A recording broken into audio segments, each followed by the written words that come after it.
Okay, तो एक question है जैसे कि दो स्क्रू गियर मेरे मान लेते हैं। ओके, टू स्क्रू गियर को हम डिज़ाइन रैंडम एक डायग्राम बना दे रहे हैं। ओके, रुक, ये इस तरह का डायग्राम ये मेरा है।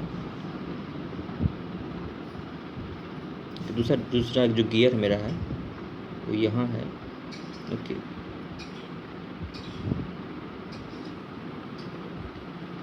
इस तरह से है।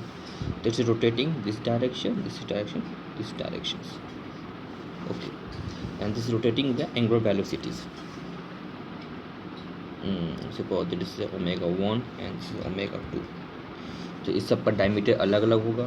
तो ये अगर मान लेते हैं मेरा पिनियन है तो इससे पिनियन, ये हम लोग गियर मान लेते हैं। तो इसमें DG मतलब डायमीटर ऑफ गियर, ये हो गया डायमीटर ऑफ पिनियन। इसमें नंबर ऑफ टीथ हम TP इसका number of TG and number of TP। This is our conditions. इस क्वेश्चन में दिया हुआ है कि मान लो कि एक तरह का स्क्रू गियर हुआ और जिसमें पिनियन जो है, ये पिनियन इज रोटेटिंग। तो यहाँ पे हम लिख दिए कुछ डाटा को यहाँ पे लिखेंगे इस तरह से। Suppose the rotation of the NP, हमें क्वेश्चंस लिख रहे हैं NP रोटेशन, so वो 600 RPM से रोटेट कर रहा है ये वाला चीज़। Okay, this 600 RPM। तो ये कितना से स्पीड से घूमेगा।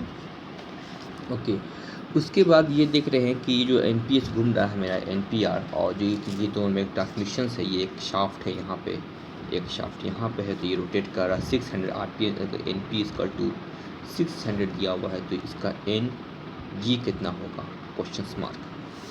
लेकिन दोनों में दोनों का जो रेशियो है मेरा, वो जो गियर रेशियो है वो इस तरह से दिया हुआ है, जो इसको बोल सकते हैं हम लोग गियर रेशियो, एक गियर रेशियो या स्पीड रेशियो, जिस सब टाइप का ट्रांसमिशन रेशियो,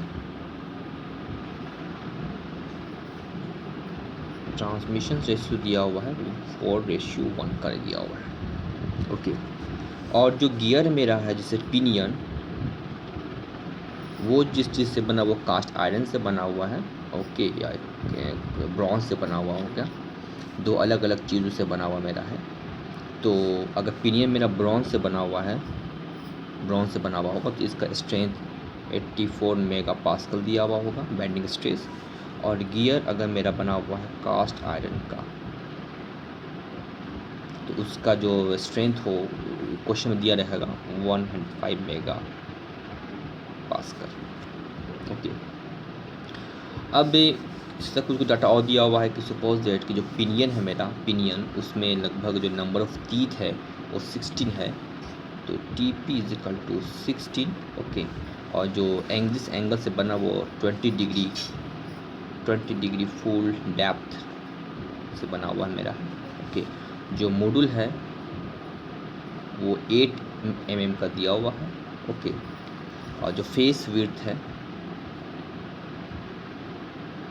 वो दिया हुआ होगा दोनों के लिए, चाहे गियर बॉक्स के लिए चाहे गियर के पिनियन के लिए, वो दिया हुआ होगा 90 mm। Okay, this given that the face width.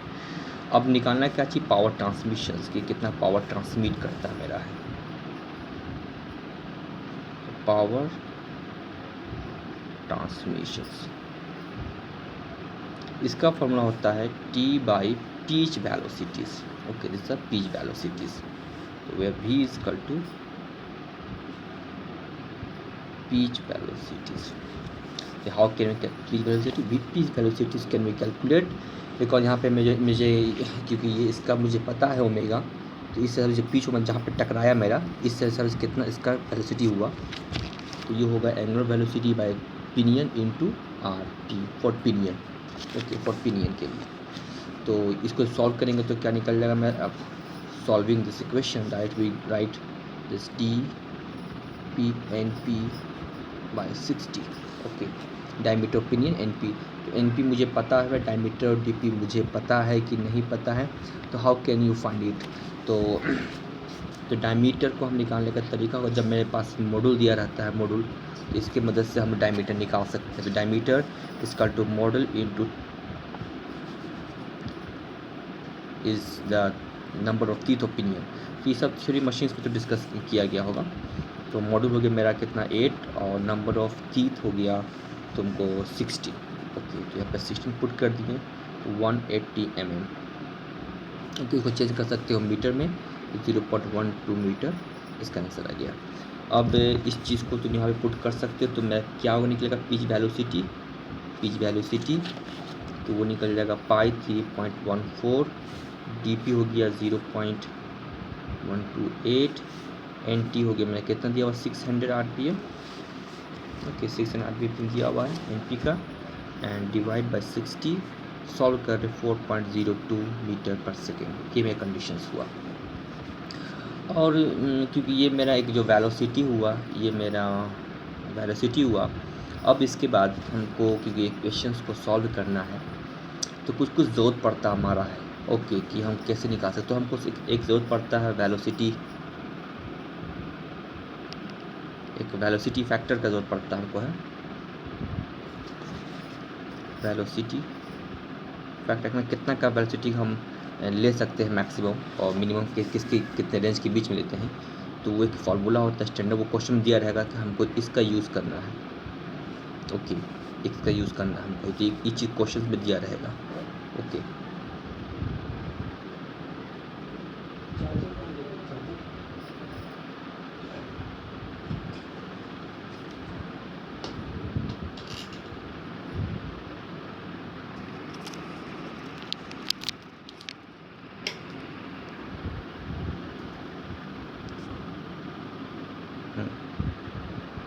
Okay, तो ये इसका कंडीशन दिया हुआ होगा क्वेश्चन में कि इस फैक्टर के लिए यूज़ करना है, तो हम यूज़ कर देंगे 3 प्लस 4.02, तो इसका जो आंसर आएगा आपका सॉल्विंग 0.427। ये हो गया मेरा एक वेलोसिटी फैक्टर है।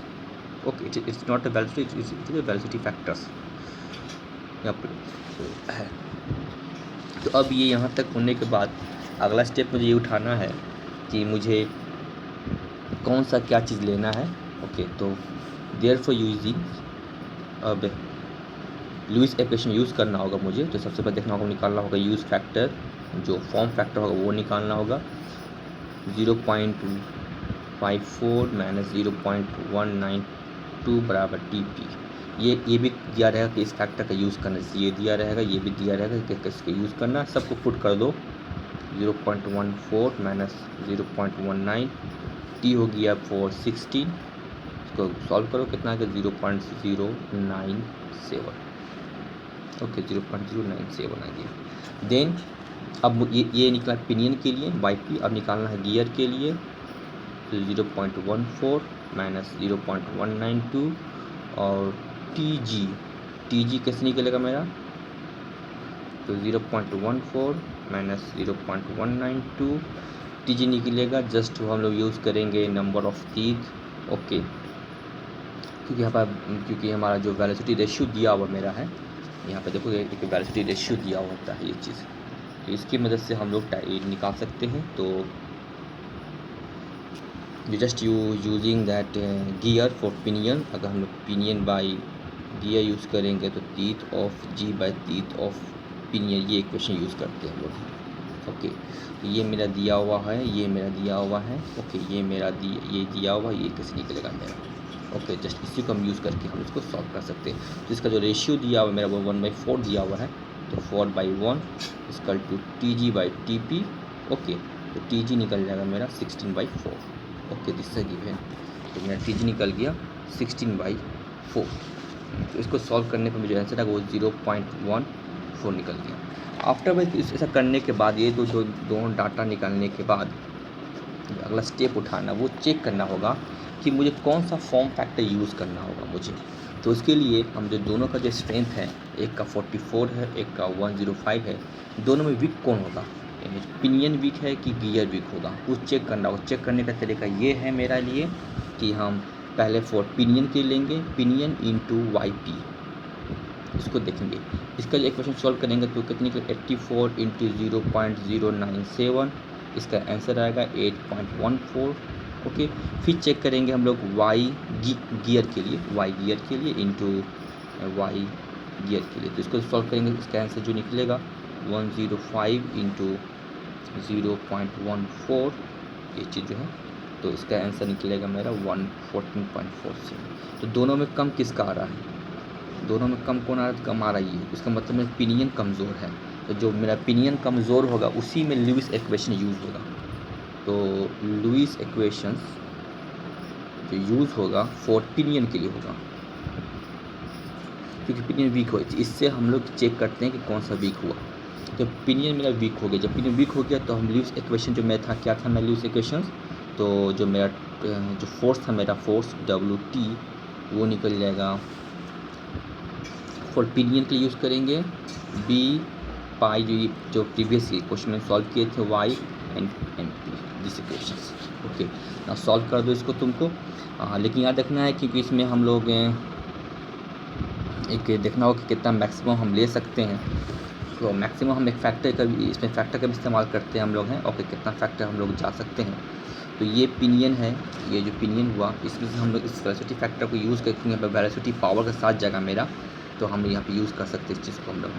तो ये चीज़ में साथ हम इस चीज़ को मल्टीप्लाई भी कर सकते हैं फैक्टर में, ताकि हमारा एक स्ट्रेंथ मजबूत कैलकुलेट हो सके। तो इसको साथ भी हम लोग यूज़ कर सकते हैं CV वेलोसिटी फैक्टर। तो इसको बोलते हैं वेलोसिटी फैक्टर बोलते हैं हम लोग। तो आफ्टर जब सबको सॉल्व करेंगे हम लोग हैं, तो जो मेरा क्वेश्चन आएगा वो मेरा ऑलमोस्ट 7870 न्यूटन के हिसाब से आएगा, 7870। और जब ये आ गया तो मेरा सीधे हम जो टॉर्क, हम जो पावर ट्रांसमिट नहीं करेंगे T, मतलब वही जो मेरा total W force into displacement. Okay, यहाँ पे जो W मान लो फोर्स इंटू V, तो मेरा पावर निकलेगा वो मेरा WT इंटू वेलोसिटी। तो 7870 इंटू वेलोसिटी मेरा निकला था 4.02। यहाँ पे मेरा ये चीज़ अब इसको सॉल्व कर देंगे हम लोग, तो इसका निकल 31.64 किलोवाट, ये इसका आंसर हो गया। तो ये था मेरा पावर का इक्वेशन। तो स्पूड गियर का जो पावर कैसे निकलता है, तो force into velocities. Okay, force into velocities, यहाँ पे मेरा फोर्स इंटू वेलोसिटी था। ओके।